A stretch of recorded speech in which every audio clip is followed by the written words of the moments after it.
At 10:50 PM ngayong gabi nga po ay muling naglandfall po itong si Bagyong Verbena. So naglandfall po siyang muli sa ating kalupaan for the 7th time dito po sa Linapacan, Palawan. At habang nasa Sulusi o nasa bahagi nga po ng Northern Palawan yung sentro nito, ay lalo pa po itong lumakas. Ngayon nga po ay taglay na ang lakas ng hangin na 75 kilometers per hour near the center at gustiness po na umaabot pa sa 105 kilometers per hour. Nasa tropical storm category pa rin ho ito sa kasalukuyan.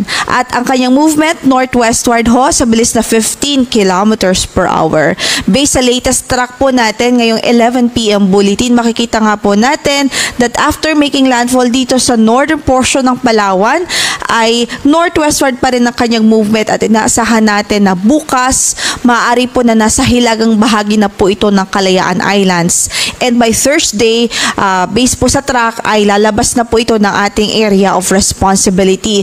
Pero base din po sa ating track ay posible pa po ang patuloy na paglakas nito at pwede pang umabot into severe tropical storm bago po yan lumabas ng ating area of responsibility. So kaugnay dyan ang signal number 2 nakataas pa rin ho ngayon dito sa Calamian Islands at maging sa extreme northern portion ng mainland Palawan, particular dito sa El Nido, Taytay at Araceli. So sa mga nabanggit nating lugar, patuloy po natin silang pinag-iingat.